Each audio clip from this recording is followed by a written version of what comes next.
The murder of Teresa Halbach shook this small community of Manitowoc County, Wisconsin. Now the Netflix documentary film Making a Murderer has created the Stephen Avery phenomenon. And good evening, everyone. I'm Chris Schuler. A decade ago this month, investigators were preparing their case against Stephen Avery for a murder trial, which I covered from start to finish. The crime may have shaken this town, but the film and what it appears to show for Stephen Avery has shaken a lot more than that. Former Calumet County Sheriff Jerry Poggle has watched several episodes of Making a Murderer. He calls it a one-sided documentary which fails to tell the entire story. I believe it's a defense-based biased film. The documentary looks at the story of Stephen Avery, convicted of rape in Manitowoc County and later exonerated, then charged with murdering Teresa Halbach.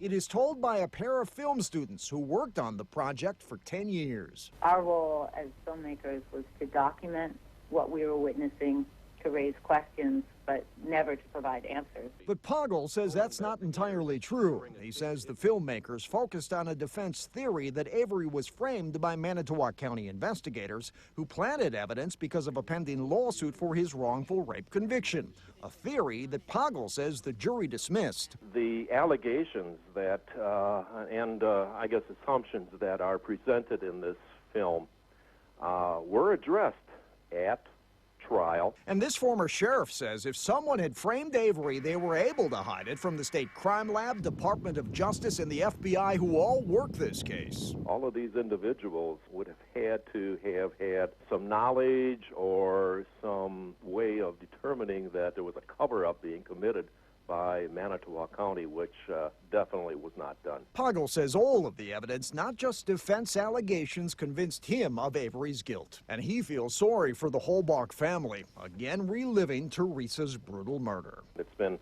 10 years. I feel very, very sorry for the Halbach family to have to go through this all over again.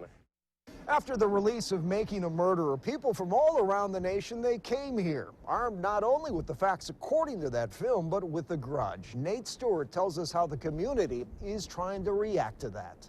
A once peaceful county in northeast Wisconsin Manitowoc County, take a stand. Don't imprison an innocent man. has become the center stage for controversy, alleged corruption, and chaos. We just have a feeling that that Brennan and Stephen are both innocent and that they deserve new trials, and that they should also be aware of what they have going on in this town as far as their government goes. It's not just the protesters here in Manitowoc that think Stephen Avery is innocent. Give these men their life back. It's all over the country. This after Netflix's Making a Murderer was released late last year. Absolutely, we're in the national spotlight. I mean, this Avery issue is going to be on Dateline tonight. In 2016 alone, the Manitowoc County Sheriff's Office received credible bomb threats for the first time, closing down streets, evacuating buildings, and putting the public on high alert. The caller claimed it was because of Avery. The situation has not died down yet. As far as for some people, there's a lot of polarization either way for whether you're pro-Avery or anti-Avery. People living in Mishicot, the community where the Avery Auto Salvage property is located, say that Avery had a bad rep and wasn't respected, and that the documentary has divided the county. This man was tried, he was convicted, and now all of a sudden there's shambles and he's innocent, and I just don't think that's right. I think it's just a shame that people are judging this town without even being here and meeting the people. To help prevent the negativity from expanding, residents created the hashtag #LoveManitowoc to shine some light on the positivity surrounding the county, despite what outsiders see and hear. We try so hard to let everybody know this is a great place to live. Even as Manitowoc hopes to rebuild its reputation, and while some will continue to fight for Avery's innocence, one thing is certain: the violent and tragic loss of Teresa Halbach. In Manitowoc, Wisconsin, Nate Stewart reporting. People here and those of us who covered Avery's trial have noted that the documentary is clearly about Stephen Avery and doesn't really focus on the victim, Teresa Halbach. When we come back, we'll focus on Teresa, her life, her story.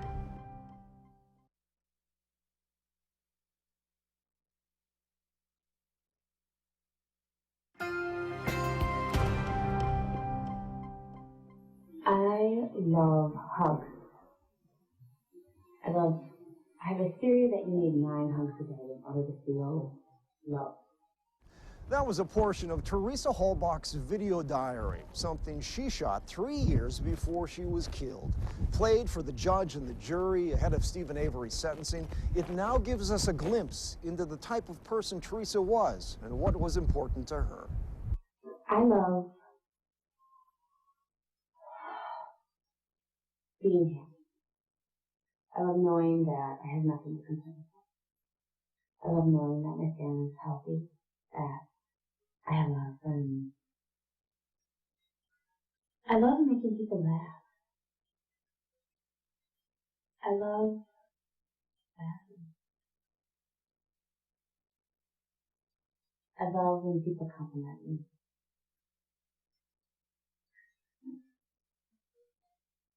I love the Beatles. I love God.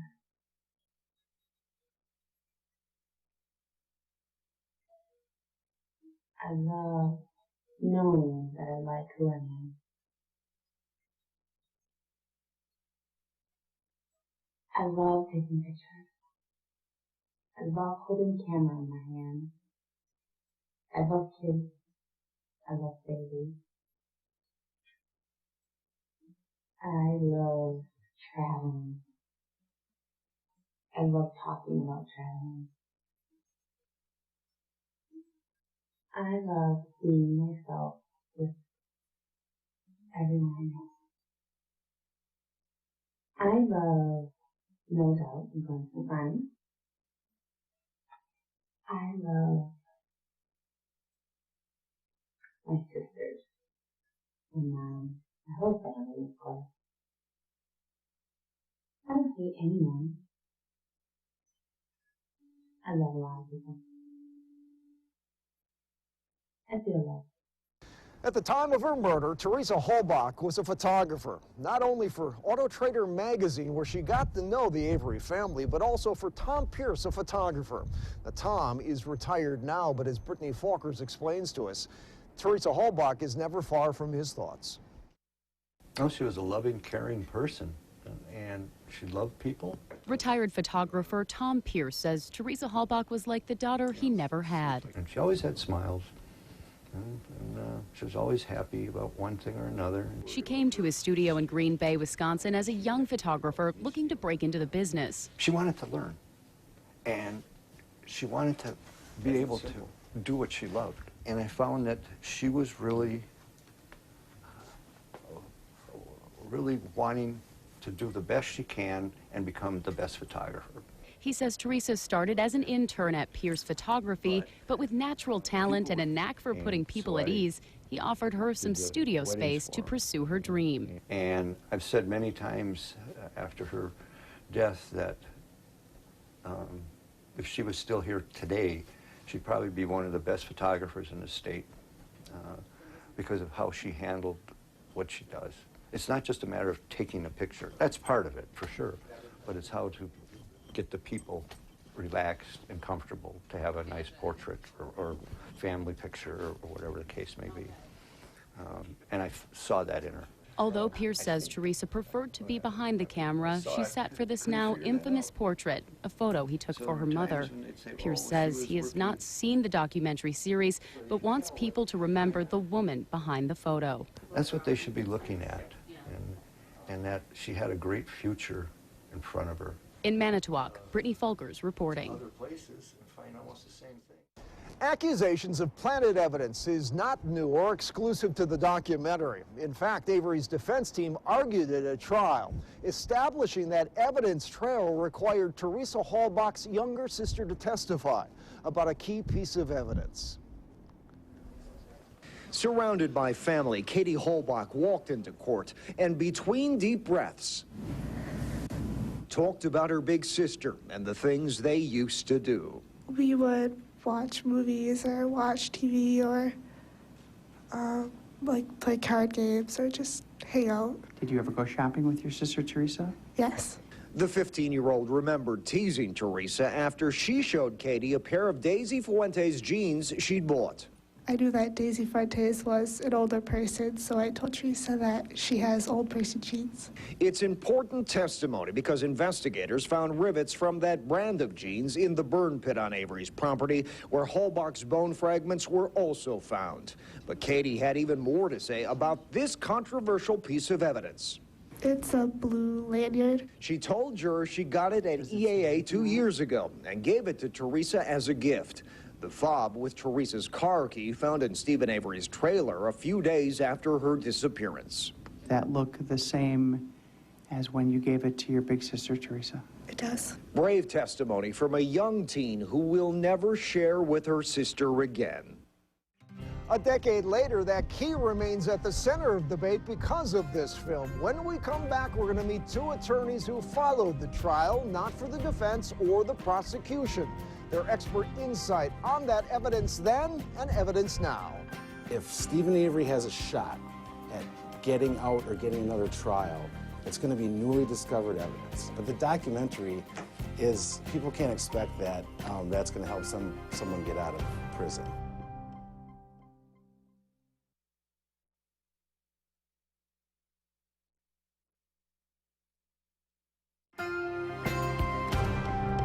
Stephen Avery's murder trial lasted 6 weeks here in Calumet County. Now, during that time, our news team brought on two attorneys, Rob Bellin and Jeff Oswald, to serve as our legal analysts during the trial. Both men have watched Making a Murderer and say they clearly understand why it has so many people around the nation talking. I wouldn't call it a documentary. I think it's definitely biased toward the defense view of things. However, it's obviously very well done. Good documentaries obviously pull at your heartstrings. They make you feel the story, you feel the emotion.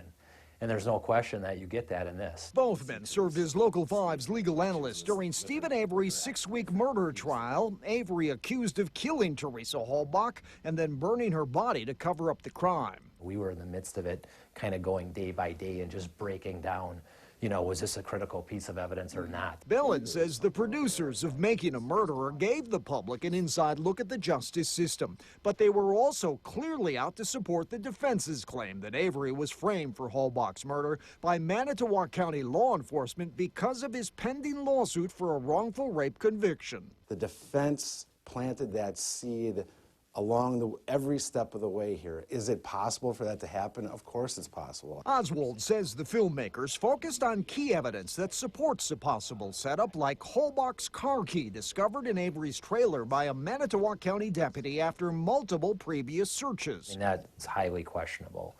You know, we all saw pictures in the documentary. It's got that blue lanyard on there. I mean, it's not something that's inconspicuous. It stands out. You would think somebody would have saw that earlier. Questions also raised about a bullet with Holbach's DNA recovered in Avery's garage again after multiple searches. This is something that repeats itself over and over again. This isn't just one thing. I'm a defense attorney, so obviously I'm biased toward the defense anyway.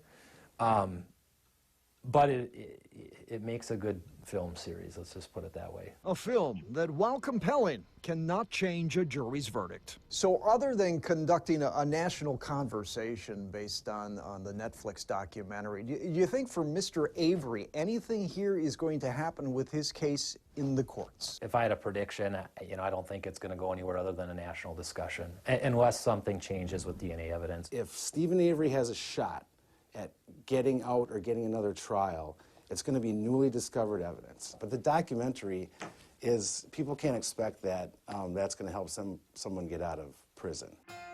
The man who prosecuted Stephen Avery for Teresa Holbach's murder is Ken Kratz. The film takes aim at Kratz, and Kratz is now taking aim at the filmmakers.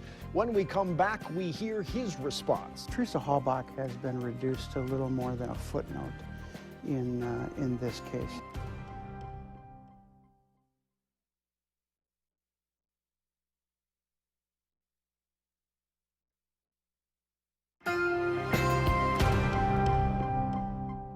And welcome back. The man who prosecuted Stephen Avery for Teresa Holbach's rape and murder is Ken Kratz. Now, he's seen the film, and in a book of his own, he's about to tell the filmmakers what he thinks of their work. Ever since the docuseries Making a Murderer was released, former Calumet County DA Ken Kratz says his thoughts have centered on the victim, Teresa Halbach. Teresa Halbach has been reduced to little more than a footnote in this case. As special prosecutor in the case against Stephen Avery, Kratz says he was focused on reminding jurors that Halbach's life was cut short, that her family suffered a terrible loss.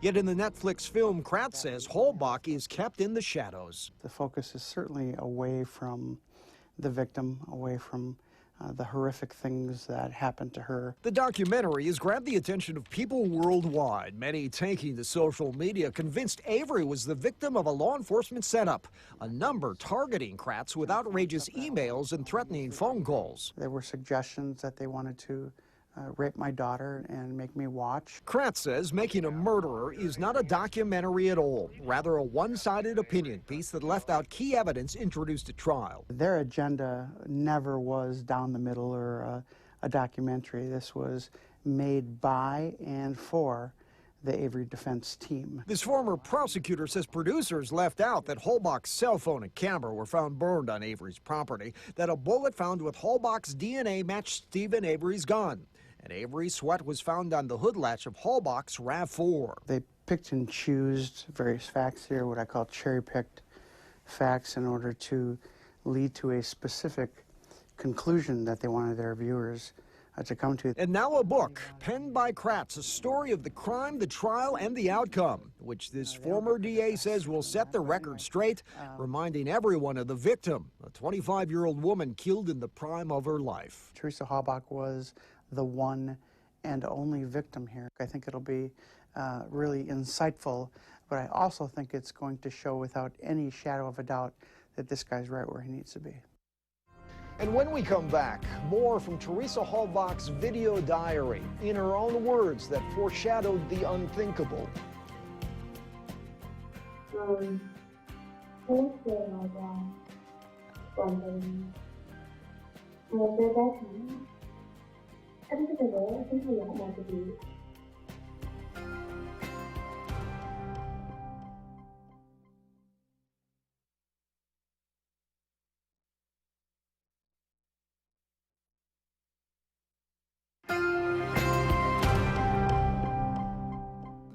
Whether you believe the case made in the film Making a Murderer is strong enough to win Stephen Avery a new trial, or like the jury, you believe he's guilty and deserves to remain locked up, there remain some indisputable facts. Teresa Halbach was murdered, and a jury found Stephen Avery guilty of being her killer. If Avery's new legal team, who declined the opportunity to take part in this program, is successful in their newest appeal, then there is no doubt the coverage will redefine media frenzy. Yet in the middle of all of this is a family that lost a daughter, a family that lost a sister. I'm Chris Schuler. Thanks for watching, everyone. Good night.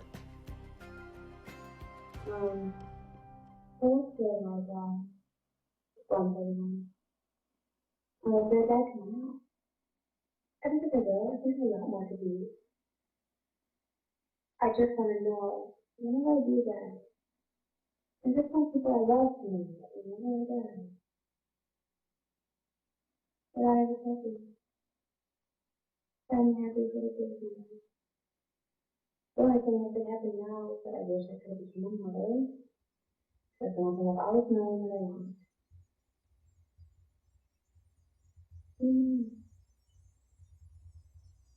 So,